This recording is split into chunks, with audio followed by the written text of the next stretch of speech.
Hey everyone, welcome back. Today we're going to be taking a deep dive into Collapse Feminism by Alice Cappelle. Oh, yeah. This one was a listener request. Yeah. Somebody really wanted to get a sense of, Cappelle's arguments in general. Okay. But particularly what she thinks the future of feminism looks like. Interesting. So that's going to be our focus today as we go through this book, Okay. Collapse Feminism. Now what's really unique about this book, I think, is that Cappelle uses internet culture as the lens through which she explores all these feminist issues. Oh, wow. That's interesting. It's not your typical, kind of feminist theory book. I see. Yeah.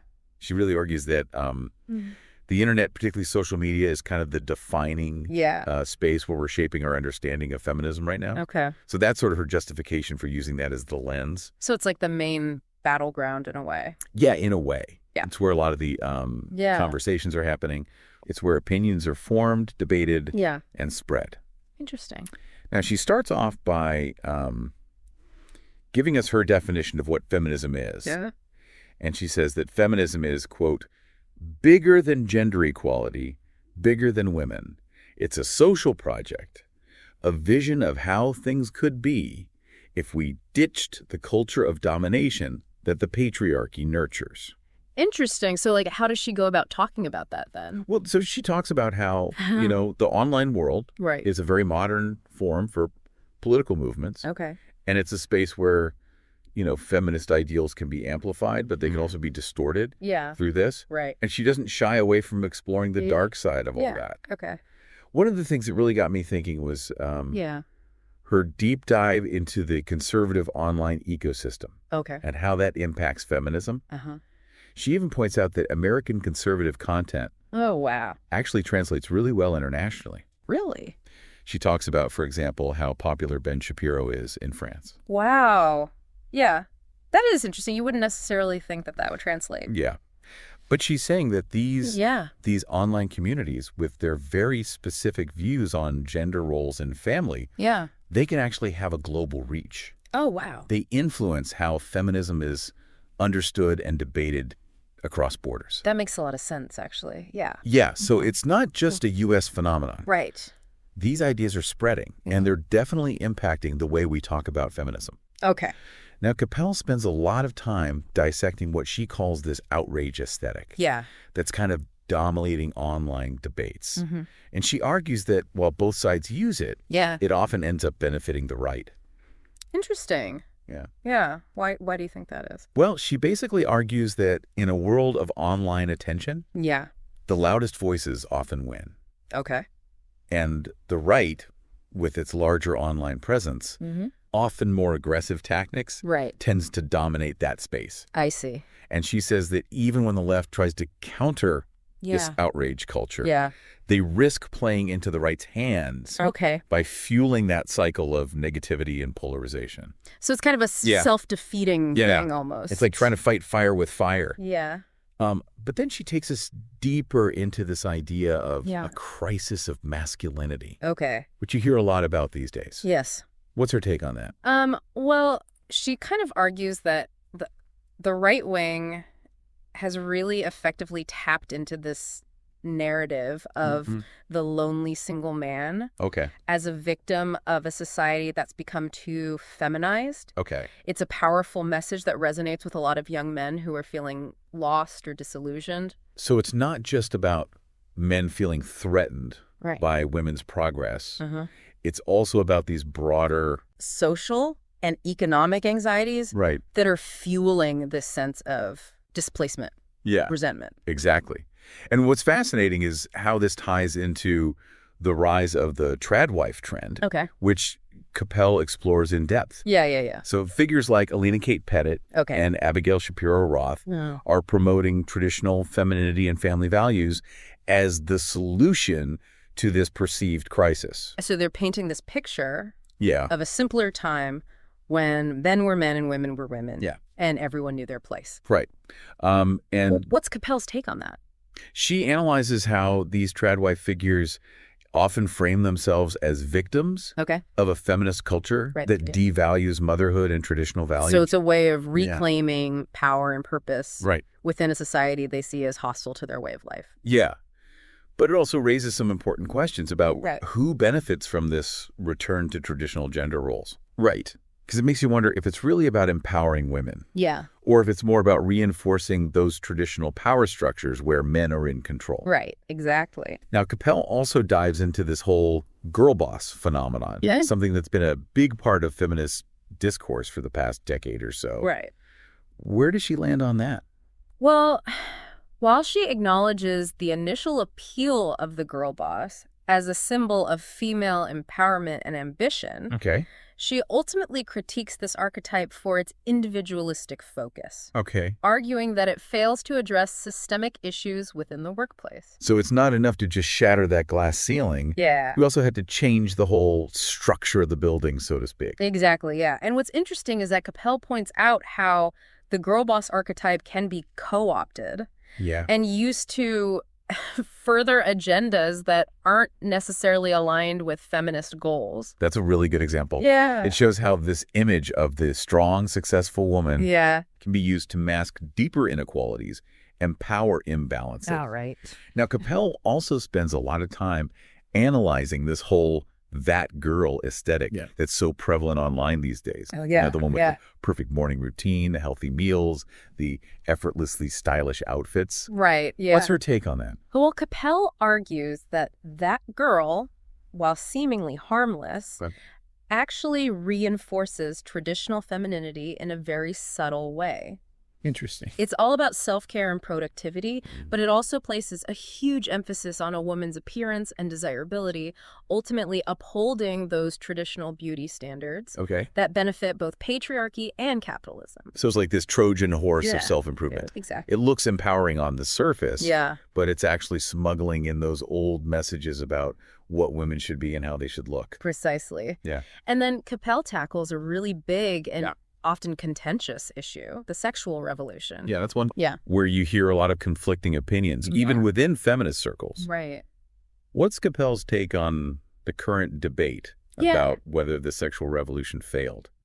She analyzed critiques from both sides of the spectrum. Okay. From conservatives who blame it for societal ills and the breakdown of the family, to some feminists who argue that it ultimately benefited men more than women.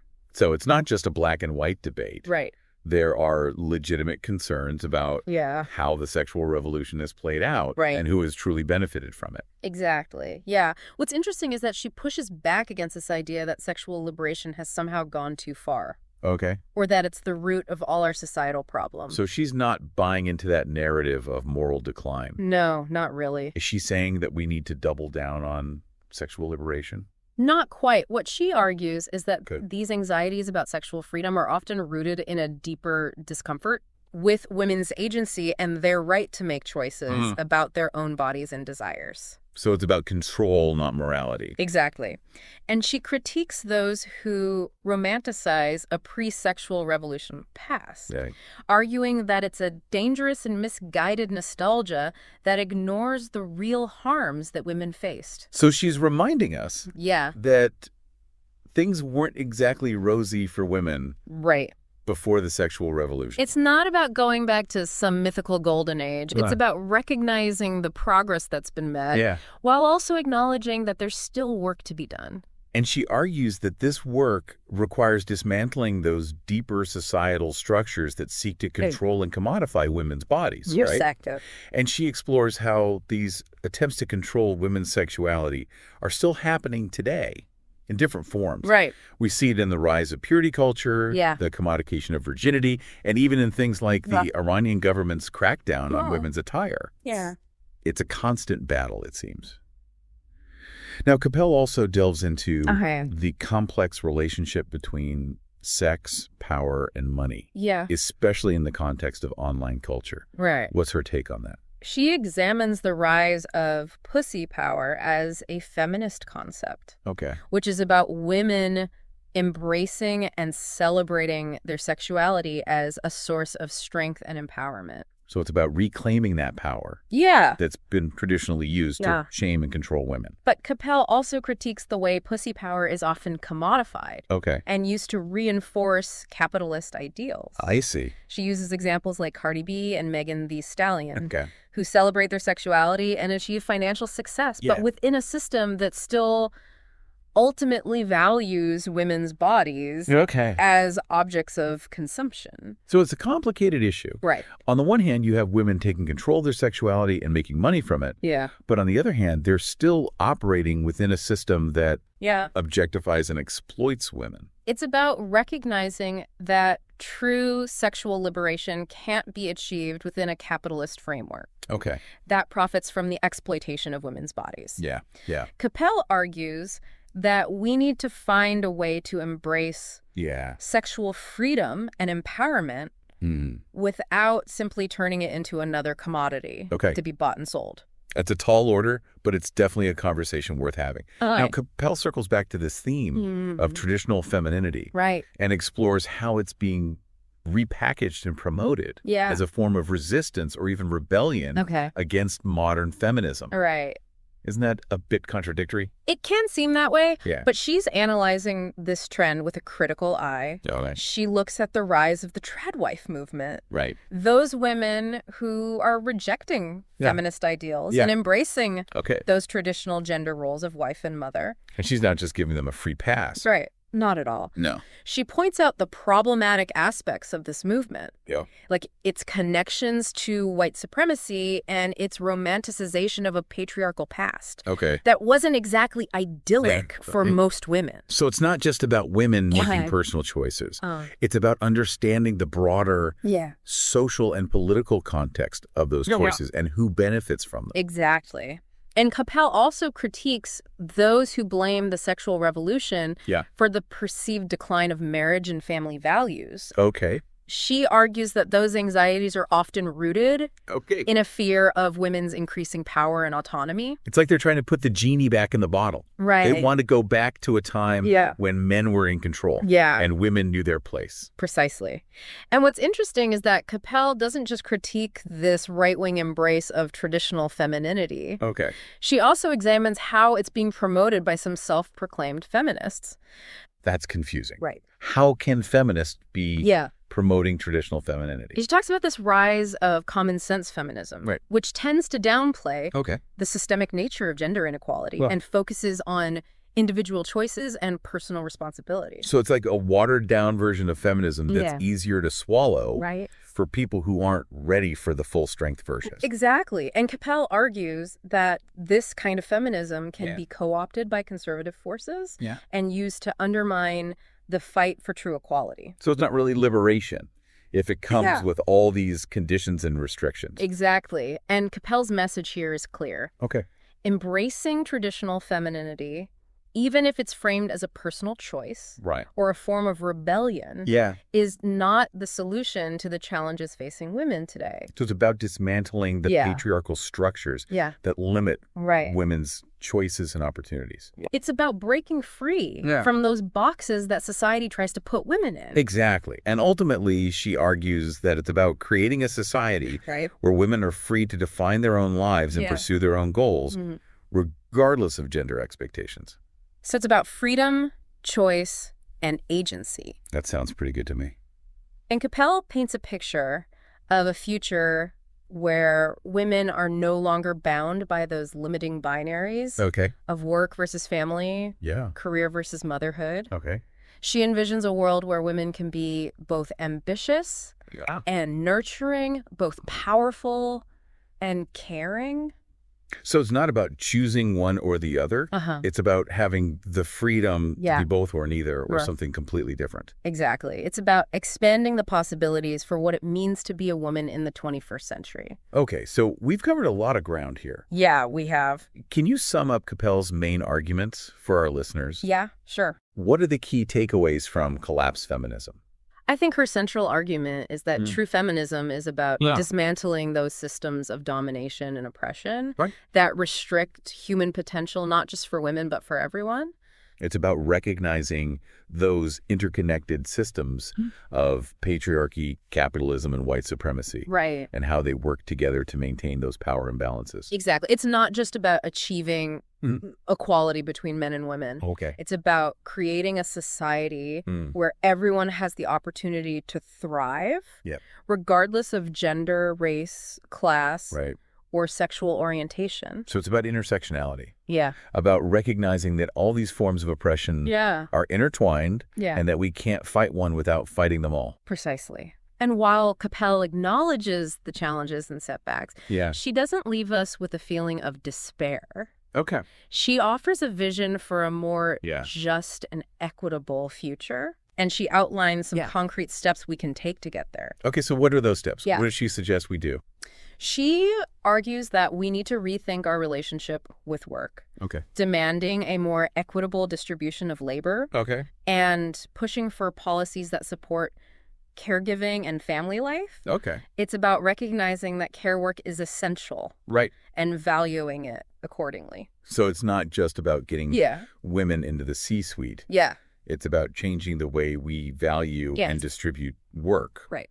Both paid and unpaid. Exactly. And she also advocates for greater control over the algorithms that shape our online experiences. Sure. That we're not constantly bombarded with harmful content that reinforces negative stereotypes and divisive ideologies. So it's about being conscious of how those algorithms are shaping our perceptions and making sure that we're not just passively consuming whatever they feed us. Right.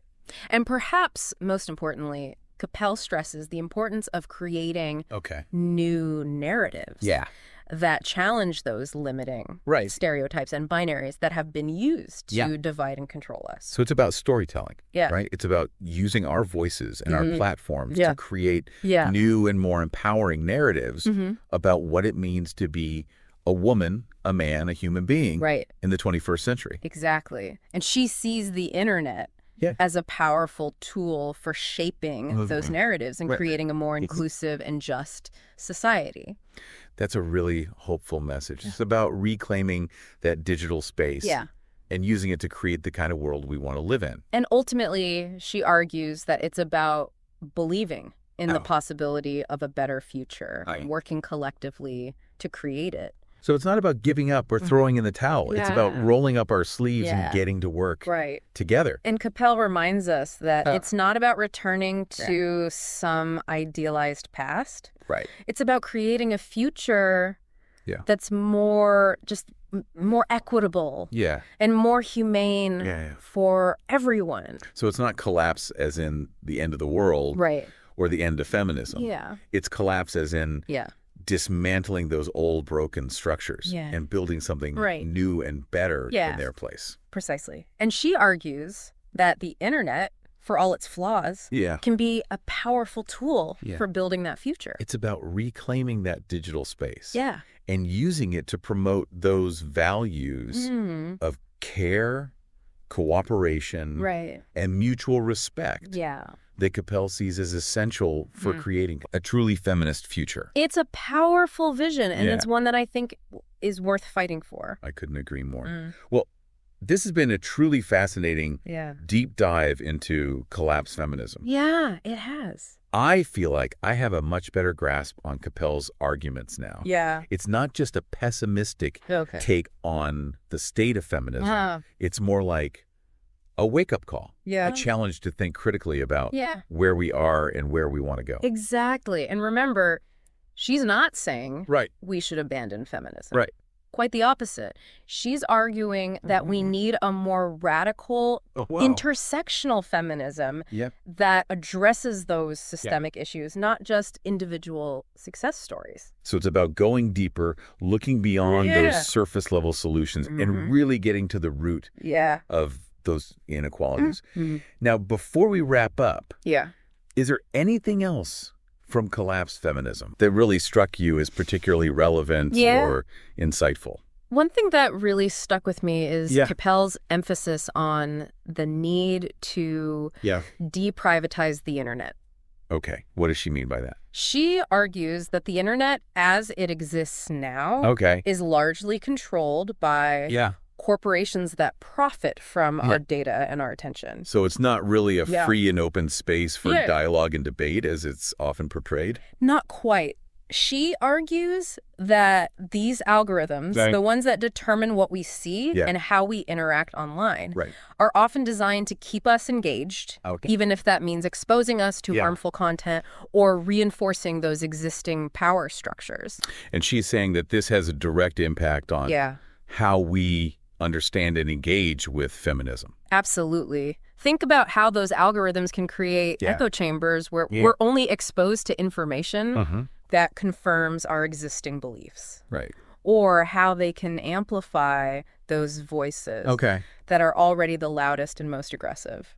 So it's not just about individual responsibility, about being careful about what we click on or who we follow.